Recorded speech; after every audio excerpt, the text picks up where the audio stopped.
you play Paul, Ian, don't you? And tell us a bit about how Paul connects to all of this. Paul at the start of the story has been having sort of these really vivid nightmares, and he finds out there's a group of people that can see the dead that are called angelics, and Paul finds out that he has one of these powers to see the dead.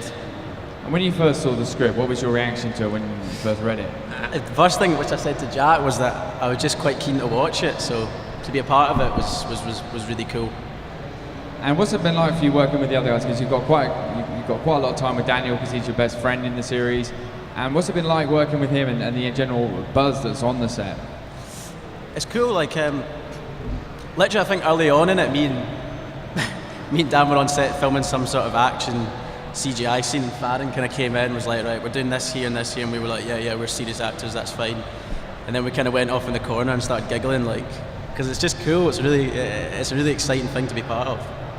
And for you then, Daniel, I mean, you play the long-suffering friend and character there.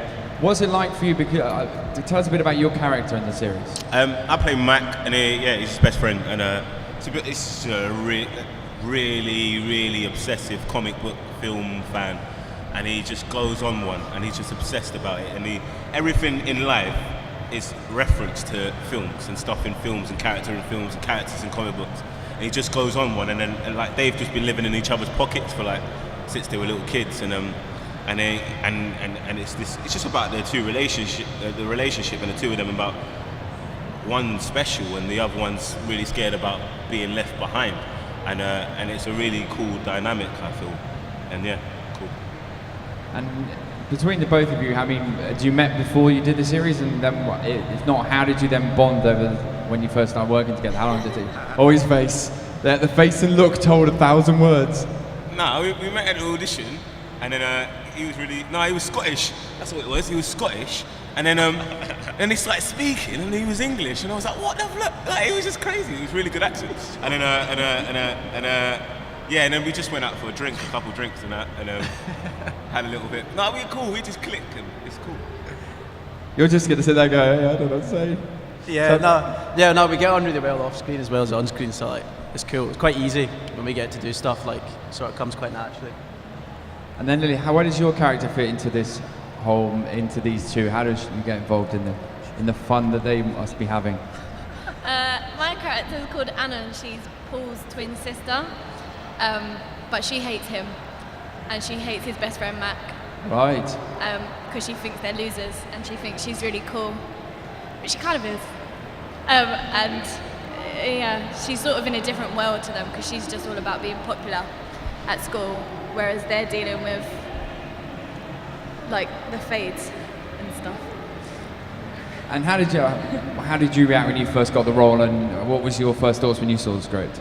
When I first saw the script, I loved it, and I've never read anything like it, but we did a pilot for it the year before, and for some reason Farron gave me the job, which was good, because I really liked the character and the script, so I was very excited to be offered the role again for this series. And from a production standpoint, then this Caroline, what's it been like working on The Fates? Because it's a supernatural drama series that is very intense from the sounds of it. You've got a battle between the living and the dead. What has it been like from a production standpoint? Has it been very hard to shoot that and get everything that you want in your mind onto the screen? It's been fantastic. It's been totally mental, totally bonkers.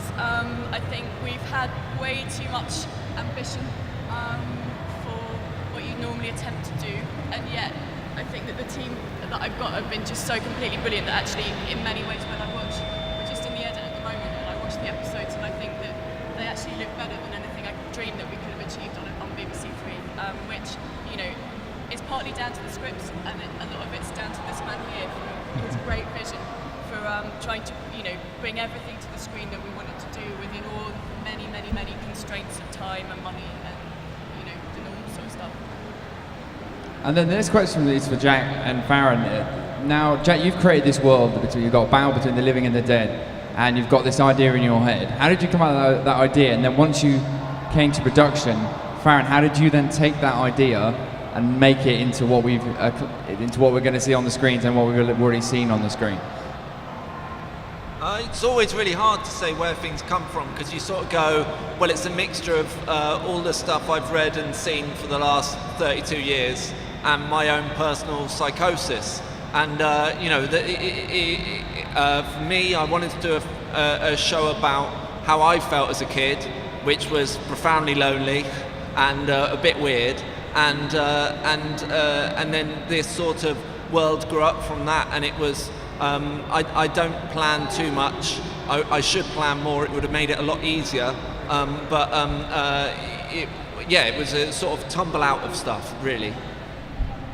I mean, for me, the first thing that I always try and do is respect the writer's intent. So I had a lot of chats with Jack about his original intention for it and what he saw, and then try and take what's on the page and turn that into something visual. And I think the one thing that was clear to all of us reading the script, as Caro said, is the ambition of the project. The ambition was just ridiculous. But I was determined not to let go of that ambition and try and push it as far as we could on our schedule and on our budget. And we did. We shot a pilot about a year ago, and we learned a lot of lessons from that.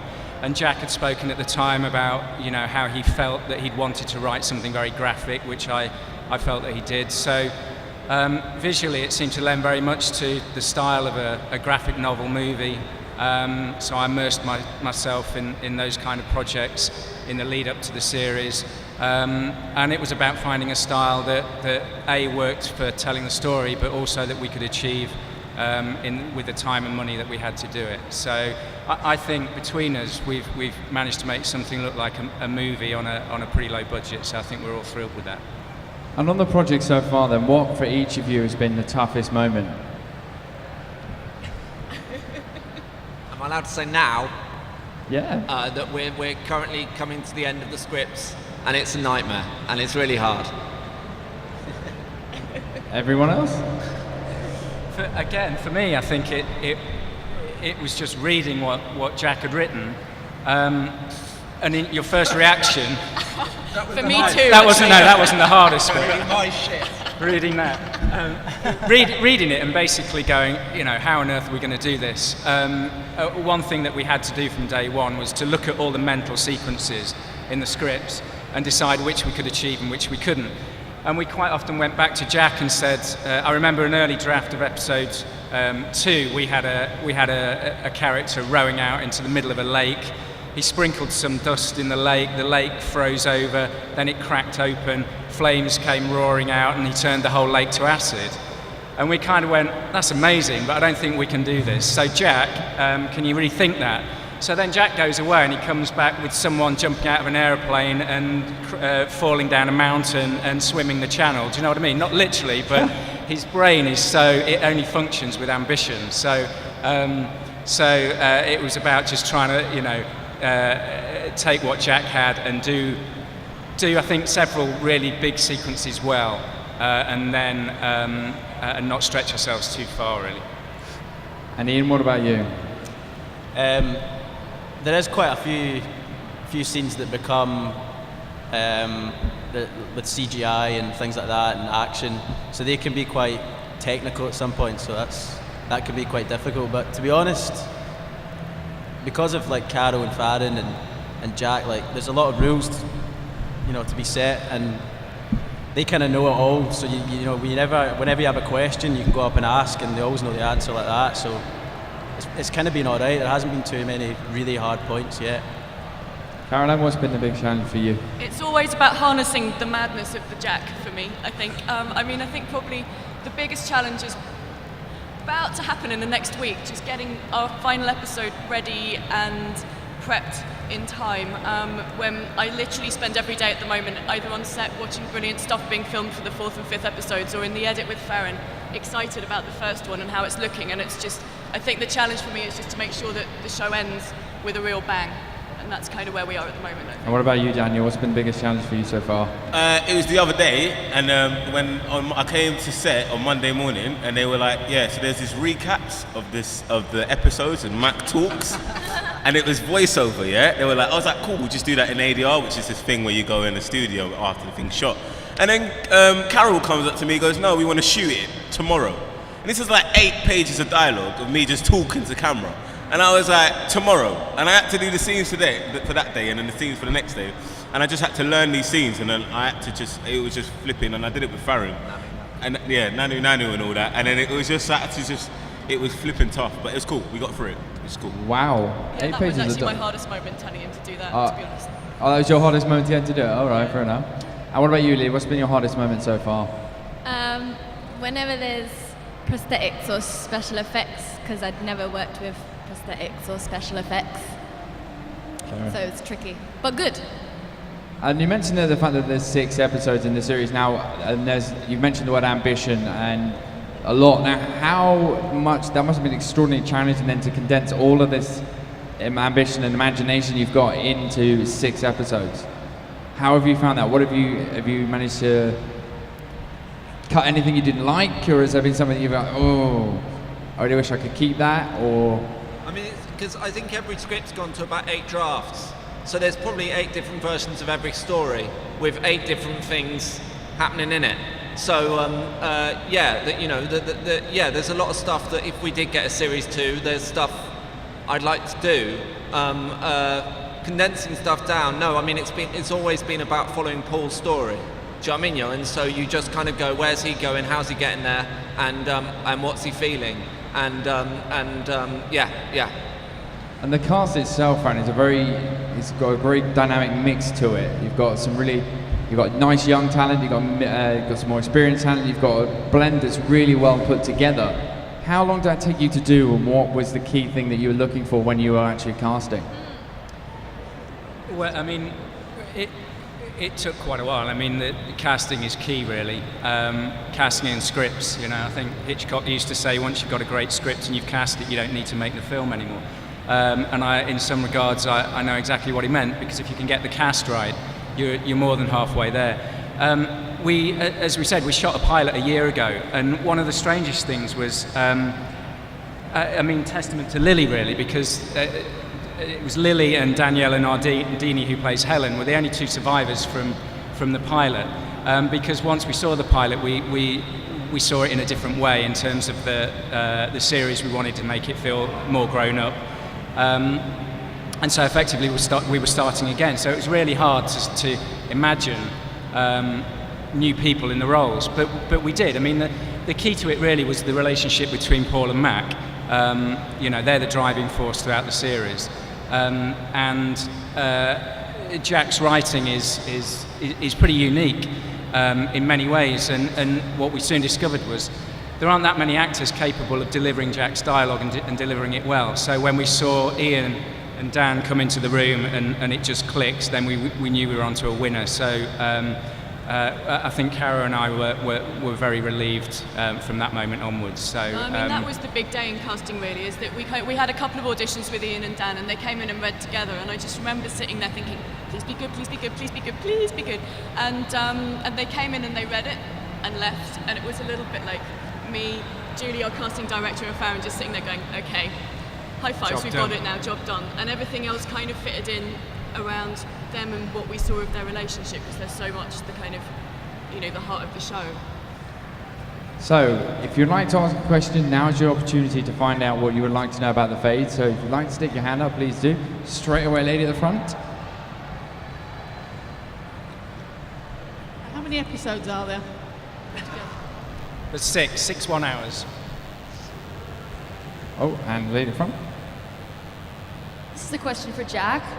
Some of your writing, a good deal of your writing, has political undertones to it, and I was just wondering whether you're doing any of that with the Fades, or if it's going in a completely different direction.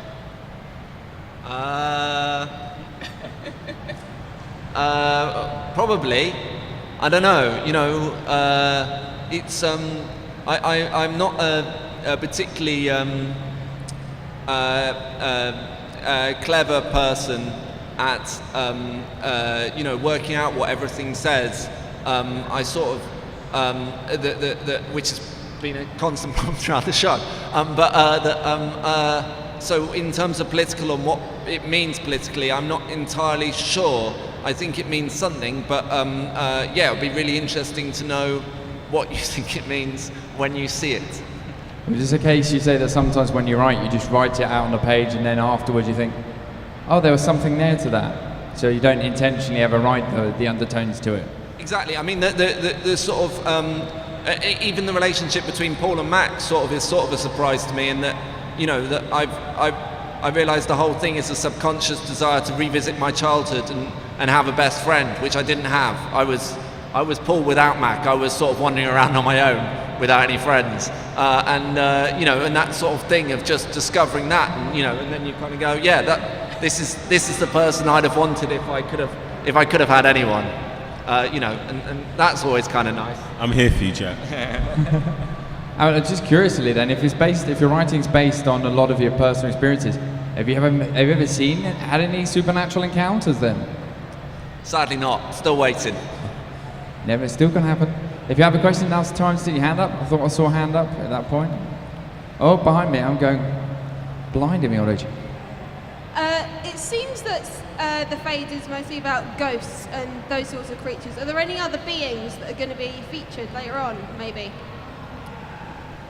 Not in this series. I mean, I think one of the things that's really exciting about it, compared to a lot of stuff that I love to watch, is that the Fades are sort of a new creation of Jack's. It feels as if, you know, you've seen a lot of things about werewolves and zombies and vampires, and you know kind of the mythology of what those creatures are. And I think the thing that I love is the fact that over the course of the series, you start to meet the Fades and you start to explore who they are and what they mean. So they're not ghosts, they're the spirits of the dead who are trapped.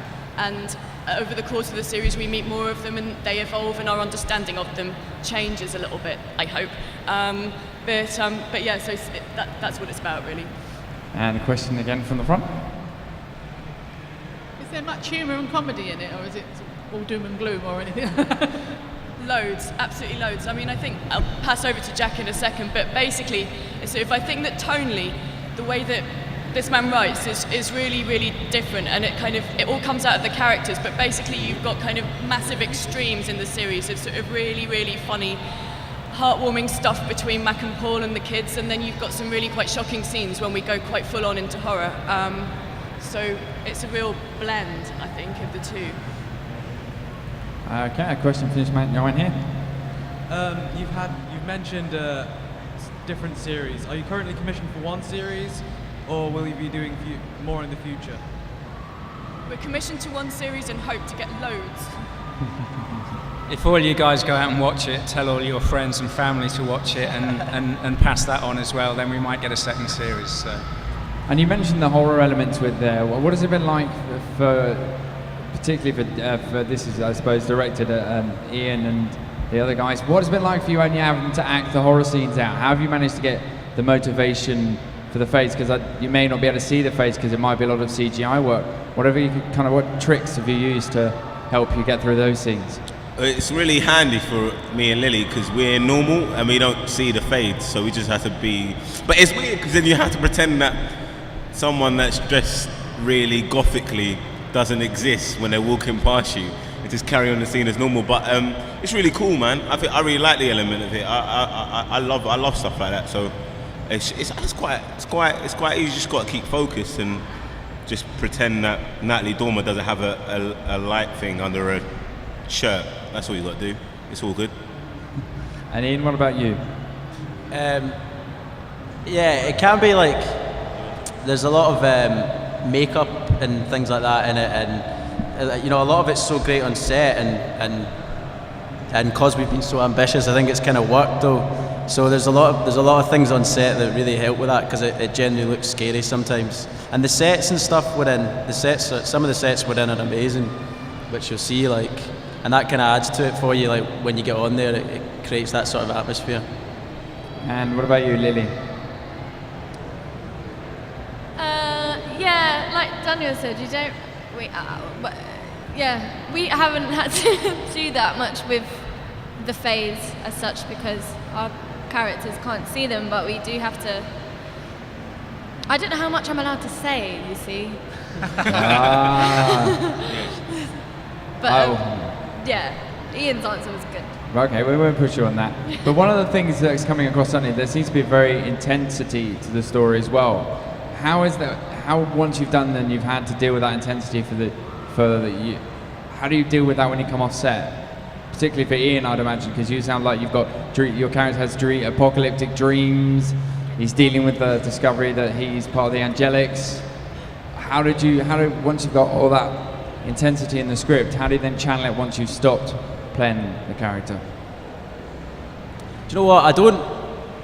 The one thing about it is there's a lot of different stuff, like the scenes that I have with Dan. A lot of them are quite funny, but in a lot of ways I don't really, because of the way we're shooting just now. Try and keep that tempo with you at all times. You go home and you keep on working at it and get ready for the next day. So it still kind of is there. Like, I don't think it'll kind of leave until I finish. And how long every day does it take you to film the episodes, and what's the average time to film one episode? Well, we tend to work for about 11 or 12 hours every day, so that's that's pretty much average across the board. But certainly in the first 3 episodes that I was doing, we had normal days to begin with, but because a lot of the scenes, obviously in a sort of fantasy horror set at night, we had a lot of what we call split days, which is when you start at 3 in the afternoon and you're filming till 3 in the morning. And then the last 2 weeks, we finished with 2 weeks of full night shooting. So we would start at 5 or 6 o'clock, and we'd be working till 6 in the morning. And it becomes a kind of party atmosphere in those kind of circumstances, because everyone's so tired and slightly delirious, and seeing ghosts all around them. So we had a lot of fun, but it's hard work. It's hardcore. And for what a lot of times when you see TV programs, there's a wow moment. What has for each of you been your particular wow moment about the fades? Probably for me, it was when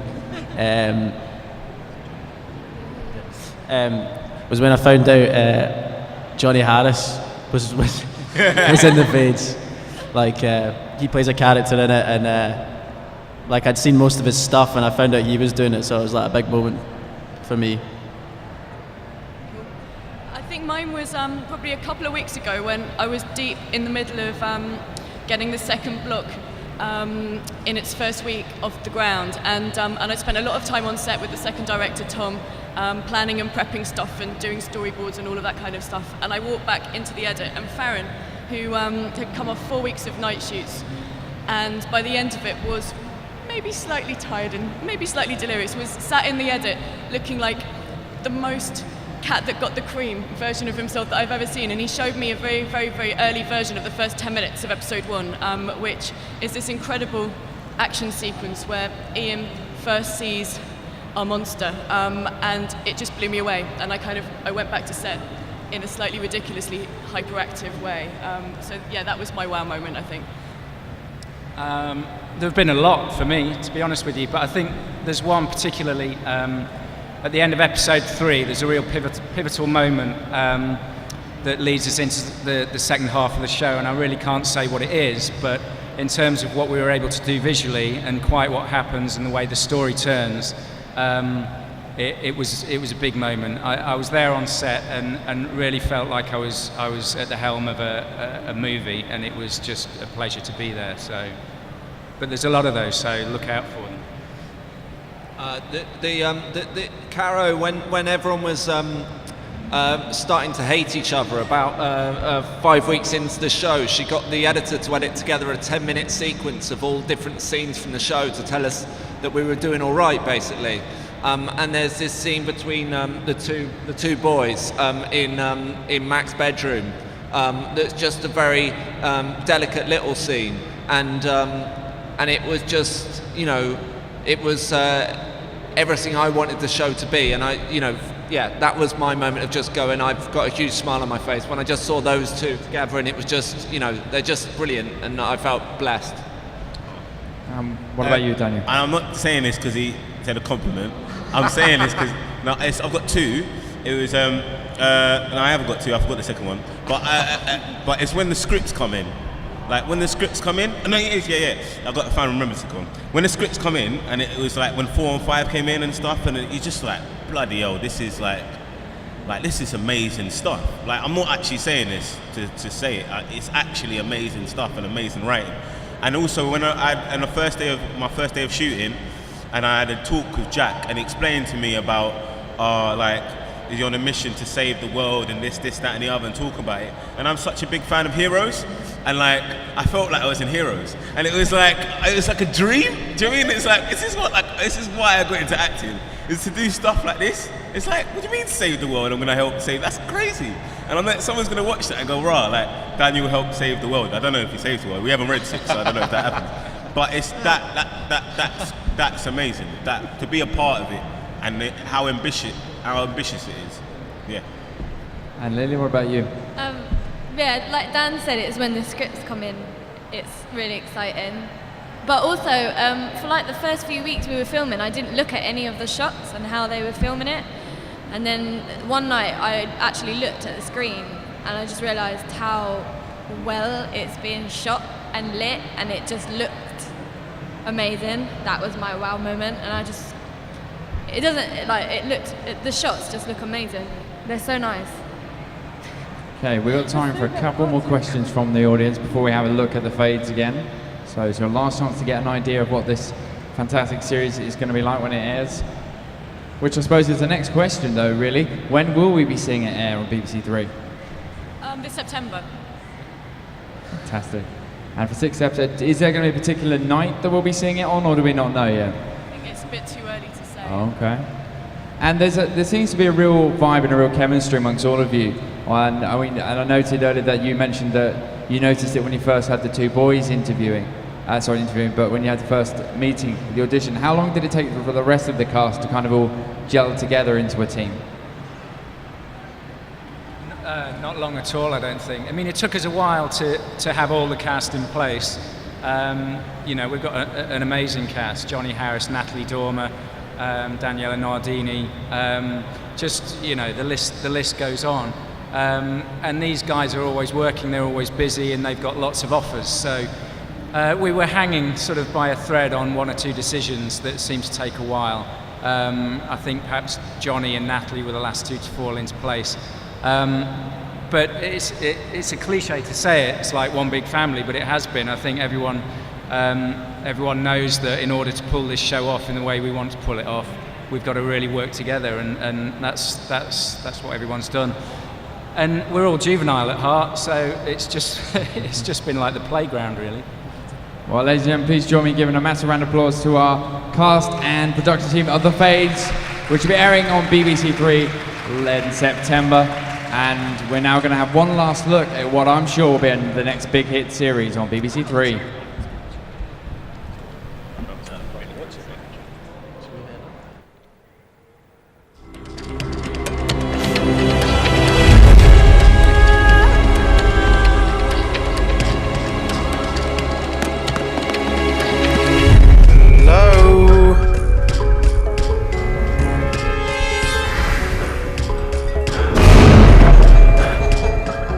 What does madness look like? You're not mad. I really hope you're right. They're coming. I've seen it. Hello? Is this a bad idea? Correction, this is a good idea with bad possibilities. Where's Sarah? I'm looking for Sarah. Huh? I will shoot! Huh? It's all in the hips. There's vomit that needs clearing up.